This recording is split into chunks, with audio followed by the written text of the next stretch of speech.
Esta tarde, sobre la detención de 3 presuntos responsables del incidente armado, el brutal evento ocurrido el domingo en un campo de fútbol en la comunidad Loma de Flores, en Salamanca, y en el que 11 personas perdieron la vida. 11 vidas terminadas en menos de 3 minutos, 240 casquillos de calibre, 223 percutidos sobre el pasto sintético y un balón de fútbol barato de esos que venden en el mercado por 100 pesos, rodando lentamente entre charcos de sangre hasta detenerse contra la llanta de una camioneta blindada. Lo que sucedió este domingo 25 de enero en Salamanca no fue una riña de pandillas, fue una operación planificada con precisión militar, ejecutada con frialdad y firmada por una organización que se creía intocable. El objetivo táctico parecía simple en el papel: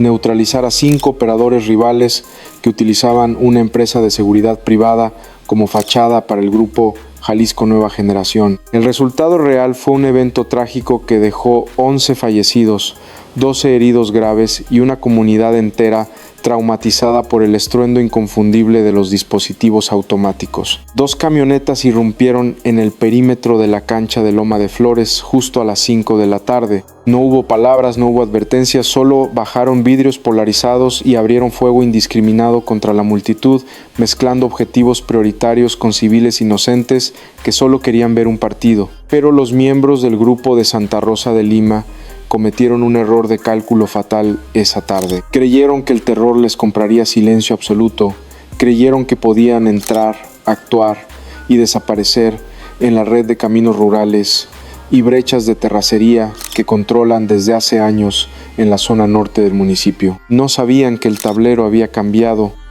no sabían que mientras ellos escapaban con la adrenalina del incidente todavía en las venas, un equipo de inteligencia estatal y federal ya estaba trazando la ruta de sus neumáticos sobre mapas satelitales en tiempo real. Hoy vas a ver el desglose forense del incidente de Loma de Flores.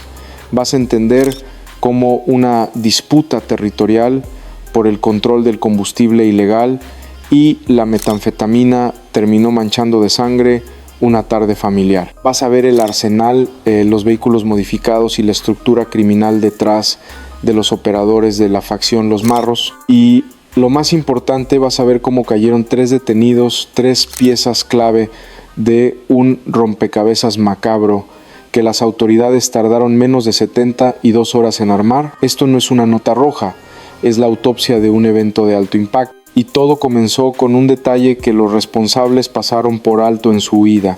Sus propios teléfonos celulares no dejaron de emitir señal ni un solo segundo. Para entender por qué 11 personas fallecen en una cancha de fútbol un domingo por la tarde, tienes que entender quién dio la orden. En los expedientes de inteligencia militar, la facción se denomina Los Marros. No son pandilleros de esquina que roban carteras, son el brazo operativo de élite del grupo de Santa Rosa de Lima, una estructura paramilitar diseñada con un solo propósito: mantener el control del robo de hidrocarburo y la venta de metanfetamina en el corredor industrial de Guanajuato, cueste la sangre que cueste. Al frente de esta maquinaria se encuentra un nombre que resuena en las intercepciones radiales de Irapuato y Salamanca: Mario Eleazar Lara Belmán, conocido en el bajo mundo como el Gallo, el Negro o el Camorro. Este sujeto no es un operador cualquiera, es un objetivo prioritario que ha convertido la región en su feudo personal. Bajo su mando, los Marros no solo neutralizan rivales, administran el miedo como si fuera un activo corporativo, cobran derecho de piso a tortillerías, talleres mecánicos y carnicerías, recolectando cuotas semanales que van desde los 5,000 hasta los 50,000 pesos en efectivo, billetes sucios que financian su verdadera capacidad de fuego, operan con una impunidad que roza el absurdo. Se mueven en convoyes de camionetas pick-up con blindaje artesanal, equipados con inhibidores de señal, para bloquear rastreadores GPS y radios de frecuencia encriptada que monitorean los movimientos de la Guardia Nacional. Se sienten los dueños legítimos del territorio. Para el Gallo, la presencia de una empresa de seguridad privada ligada al grupo Jalisco Nueva Generación operando en su zona no era una competencia comercial, era un insulto personal, una invasión a su soberanía criminal que debía ser castigada con la máxima brutalidad posible para enviar un mensaje claro. Aquí mandamos nosotros. La inteligencia sugiere que los marros llevaban semanas cazando a estos 5 objetivos del Grupo Jalisco, sabían sus rutas, sus horarios y fatalmente sabían dónde jugaban fútbol los domingos. El incidente no fue un arranque de ira, fue una operación corporativa calculada por mentes que ven la vida humana como un renglón más en su hoja de balance. Se sentían intocables, protegidos por su red de vigilantes y su poder de fuego superior. Pero incluso los gerentes del terror cometen errores de principiante cuando la soberbia los ciega. El Gallo y sus hombres estaban tan obsesionados con neutralizar a sus rivales que olvidaron vigilar su propia retaguardia digital. Y en una bodega de seguridad en Guanajuato, una computadora acababa de registrar una anomalía en las comunicaciones que cambiaría el curso de la investigación. Para un experto en balística, el campo de fútbol de Loma de Flores no era un lugar de recreo, era lo que en terminología militar se conoce como una caja de la muerte, un rectángulo plano cercado por malla ciclónica oxidada con una sola salida vehicular pavimentada y rodeado por 360 grados de terreno abierto. No había muros de concreto, no había árboles gruesos, no había trincheras. Los 11 fallecidos y los 2 heridos no tuvieron una sola oportunidad táctica de supervivencia. Estaban expuestos como siluetas de cartón en un campo de tiro. Los operadores de los marros conocían esta desventaja topográfica y la explotaron con una crueldad geométrica. Llegaron por la brecha norte en 2 camionetas, bloqueando la única arteria de escape hacia la carretera estatal. Convirtieron el partido en un corral de contención. Durante 180 segundos dispararon desde posiciones elevadas sobre las bateas de las pickups, barriendo la cancha de izquierda a derecha con fuego cruzado.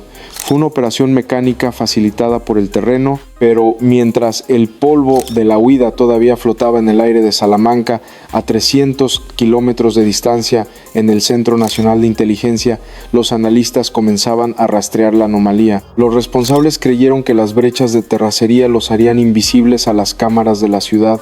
Se equivocaron. La estrategia de seguridad federal, supervisada desde el centro de mando, había desplegado semanas atrás una red de vigilancia pasiva en zonas rurales que no aparecían en los mapas públicos del crimen organizado. El error de los marros fue de arrogancia logística. Una de las camionetas utilizadas en el incidente, una Ford Lobo color gris plomo, pasó por debajo de un lector de placas en desuso a las 4:17 de la tarde, apenas 40 minutos antes del evento. El vehículo no tenía reporte de robo reciente, lo cual era extraño, pero el sistema detectó algo más sutil, una discrepancia térmica en los neumáticos traseros, indicando que cargaba un peso inusual en la caja, peso compatible con 4 hombres armados y equipo táctico pesado.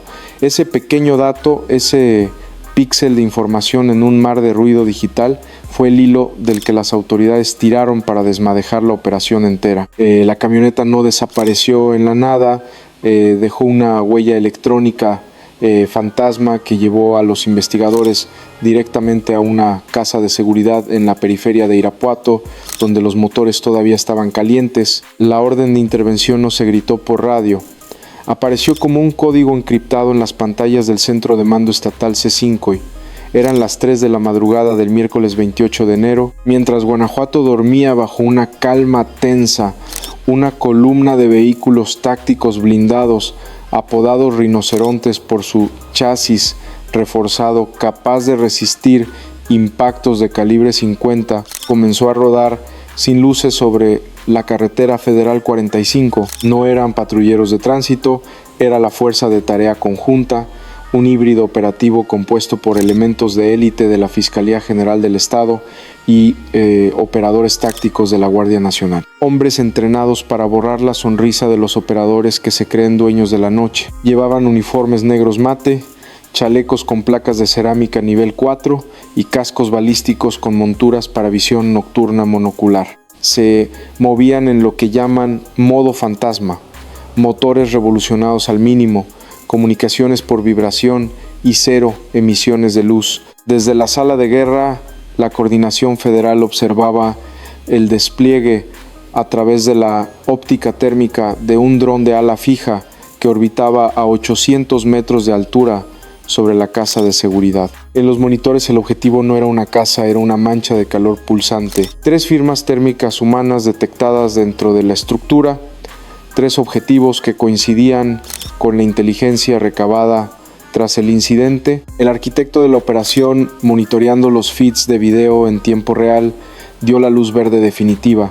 No querían un asedio prolongado, querían una extracción quirúrgica. El convoy se detuvo a 500 metros del objetivo. Los operadores descendieron de los vehículos con la fluidez de quien ha ensayado este movimiento 1000 veces. El aire olía a tierra seca y aceite de dispositivos recién lubricados. No se escuchaba nada más que el crujido rítmico de las botas tácticas sobre la grava y la respiración contenida de 40 hombres armados con fusiles de asalto F5 SH4 y subfusiles MP5. Rodearon el perímetro en silencio absoluto, cortaron la electricidad del sector para cegar cualquier cámara de vigilancia del grupo. Los inhibidores de señal bloquearon la red celular en un radio de 2 manzanas, dejando a los ocupantes de la casa sordos, mudos y ciegos ante el mundo exterior. Estaban aislados en una burbuja de silencio a segundos de conocer la furia del Estado. El líder del equipo de asalto levantó la mano enguantada frente a la puerta de metal reforzado. 3 dedos, 2, 1. Pero antes de que el ariete golpeara el acero, el operador de tecnología detectó una señal Wi-Fi oculta que parpadeaba frenéticamente desde el sótano de la vivienda. La puerta principal no se abrió, explotó hacia adentro. El ariete hidráulico de 30 kilogramos, impulsado por 2 operadores de la Guardia Nacional, reventó el marco de acero con un estruendo seco que sacudió los cimientos de la casa de seguridad. Inmediatamente después, el sonido agudo de 2 granadas aturdidoras flashbang detonando en la sala principal, un destello blanco cegador de 3,00000 de candelas y un estampido de 170 decibeles diseñado para colapsar el sistema nervioso y desorientar a cualquier ser humano en un radio de 10 metros. Adentro, el caos fue absoluto. Los 3 objetivos que segundos antes dormían o vigilaban sus celulares se encontraron en medio de una pesadilla táctica. El aire se llenó de humo gris y gritos guturales de comando que no daban espacio a la duda. Suelo, policía estatal, manos donde pueda verlas. No hubo tiempo para la valentía estúpida, no hubo tiempo para alcanzar los fusiles AR-15 recargados que descansaban contra la pared del recibidor. La velocidad de la irrupción fue tan violenta que la resistencia física se volvió matemáticamente imposible. El equipo de asalto fluyó por el pasillo como una marea negra de Kevlar y disciplina. Despejaron la planta baja en 11 segundos. Cuarto 1 limpio, cocina limpia, escaleras aseguradas. En la recámara principal encontraron al primer sujeto intentando gatear hacia una ventana trasera. Un operador le puso la bota sobre la espalda y le aplicó las esposas de polímero con la fuerza suficiente para dejar claro que el juego había terminado. En el baño, el segundo sujeto se rindió con las manos en la nuca, temblando, cegado todavía por el flashazo. El tercer hombre, presuntamente un lugarteniente de la célula de los Marros, intentó bloquear la puerta de una habitación con un mueble pesado.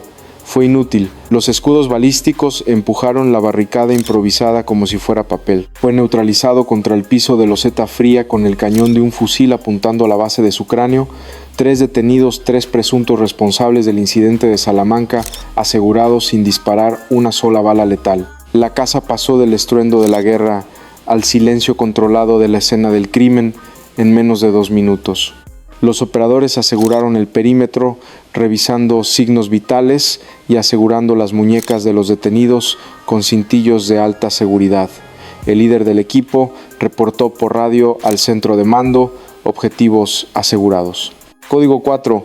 Iniciamos barrido de evidencia, pero cuando uno de los agentes levantó el colchón donde dormía el líder de la célula, encontró algo que hizo que todos los presentes contuvieran la respiración. No era un dispositivo, era algo mucho más valioso para la inteligencia criminal. La casa de seguridad no era una mansión de revista, era un monumento al mal gusto financiado con dinero ilícito. Por fuera una fachada color crema despintada que se perdía entre las viviendas de interés social de la colonia. Por dentro una cueva de Alibaba versión Guanajuato, donde el lujo y la inmundicia convivían en una mezcla grotesca. El aire estaba viciado, una combinación de humo de cigarro, humedad encerrada y el olor metálico de las monedas oxidadas. En la sala principal, donde debería haber fotos familiares, los agentes encontraron un altar de 2 metros de altura dedicado a la Santa Muerte. La figura esquelética vestía una túnica de seda negra y estaba rodeada de ofrendas que narraban la economía de la célula. Botellas vacías de whisky Buchanan's 18, puros a medio consumir y fajos de billetes de 500 pesos amarrados con ligas de hule baratas. No había respeto por el dinero. Estaba tirado sobre la mesa de centro, apilado en torres inestables, junto a cajas de pizza, grasientas y ceniceros desbordados. La cocina funcionaba como la tesorería operativa de los marros. Sobre la barra de granito falso, 3 máquinas contadoras de billetes, marca Glory, todavía estaban conectadas con las pantallas digitales, marcando el último conteo, 145,000. El efectivo no estaba guardado en bóvedas, estaba embutido en bolsas de basura negras, listo para pagar nóminas de vigilantes o sobornos rápidos. Al abrir los gabinetes no había comida. Había cartones de cerveza Ultra, botellas de tequila Don Julio 70 y cajas de teléfonos celulares desechables comprados al mayoreo. En la recámara del fondo, el inventario personal de los detenidos revelaba la esquizofrenia de su estilo de vida. En el piso, botas tácticas llenas de lodo seco de la cancha de fútbol. En la cama, ropa de marcas Psycho Bunny y Hugo Boss todavía con las etiquetas puestas, mezclada con chalecos balísticos sudados.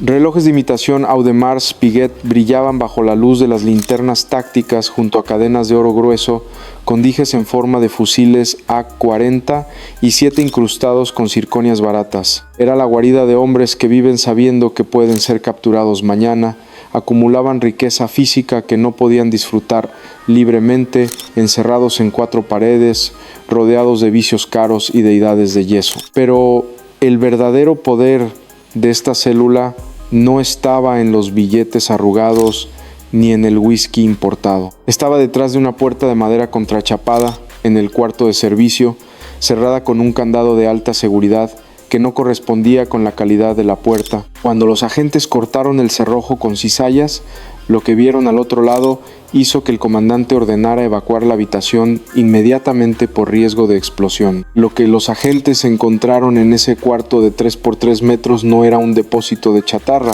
era una armería logística capaz de sostener un enfrentamiento urbano de 48 horas. El olor a pólvora rancia y aceite sintético Break Free golpeaba la nariz apenas cruzar el umbral. No había desorden aquí. A diferencia de la sala llena de basura, las herramientas de trabajo estaban alineadas con una disciplina casi religiosa, clasificadas por calibre y letalidad. Sobre repisas de metal industrial descansaban 8 fusiles de asalto, 4 Arkins marca Bushmaster con cañones recortados para facilitar el movimiento dentro de vehículos, 2 A-47 de fabricación rumana con culatas plegables y cargadores de tambor de 75 rondas, conocidos en la jerga como huevos de toro, y 2 fusiles Barrett calibre 50 de imitación utilizados más para intimidar en retenes. Falsos que para combate real, pero igualmente letales si se disparan contra un motor. En el suelo, cajas metálicas de munición verde oliva apiladas hasta la cintura, dentro más de 3.000 cartuchos útiles, balas de punta hueca diseñadas para expandirse al impacto y causar el máximo daño tisular posible, munición perforante trazadora para marcar objetivos en la oscuridad y cartuchos de escopeta calibre 12 rellenos de postas de acero. Era munición comprada en el mercado negro del norte, transportada hormiga por hormiga hasta el corazón del Bajío para alimentar la guerra de los marros, pero lo que había provocado la alerta de explosivos no eran las balas. En una esquina, envueltos en plástico transparente, había 6 artefactos explosivos improvisados, tubos de galvanizado de 4 pulgadas, rellenos de pólvora negra, clavos de concreto y rodamientos de acero conectados a mechas de seguridad de combustión lenta. Dispositivos caseros diseñados para ser arrojados desde vehículos en movimiento capaces de herir a cualquiera en un radio de 15 metros. La firma técnica del grupo de Santa Rosa de Lima, tecnología rústica, daño masivo, junto a los explosivos, la tecnología de contrainteligencia, 3 inhibidores de señal de 8 antenas, bloqueadores de GPS satelital y 5 radios Kenwood encriptados que al ser encendidos por los peritos no dejaban de escupir estática y códigos numéricos de otras células, preguntando por qué nadie contestaba. El arsenal era impresionante, sí, pero entre todo el acero y el plomo, un perito balístico encontró la pieza clave, un fusil Harkins personalizado con cinta adhesiva gris en la empuñadura. Al revisar el cañón con una lámpara ultravioleta, notaron residuos de disparos recientes, muy recientes. Detén el conteo de balas por un momento, olvida los calibres, los blindajes y la adrenalina del asalto táctico. Mira la fotografía número 47 del expediente forense levantado en la cancha de Loma de Flores. No muestra un cuerpo, ni un casquillo, ni una mancha hemática. Muestra un objeto solitario tirado sobre la tierra suelta a 3 metros de la portería sur, iluminado por el flash clínico del perito criminalista. Es un estuche de instrumento musical rígido, color negro con una calcomanía desgastada que dice Reencuentro Norteño. Está cubierto de polvo y tiene una abolladura lateral probablemente causada por la estampida de 100 personas corriendo por sus vidas. Pertenece a Charlie Moreno, uno de los 11 fallecidos, un músico local que ese domingo no cargaba un fusil, sino la esperanza de tocar unas cuantas canciones al terminar el partido para ganar unos pesos extra. Ese estuche cerrado es el símbolo más brutal de lo que se rompió en Salamanca. Adentro no hay sustancias, no hay nóminas del crimen organizado, no hay códigos encriptados. Hay un instrumento mudo, una herramienta de alegría forzada a guardar silencio por el capricho de 3 sujetos que decidieron jugar a ser dioses con fusiles automáticos. Charlie no era un líder criminal, era parte del tejido social de una comunidad que intentaba tener un domingo normal. Alrededor del estuche, la escena narra la interrupción violenta de la inocencia. Una hielera de unicel rota con refrescos tibios esparcidos.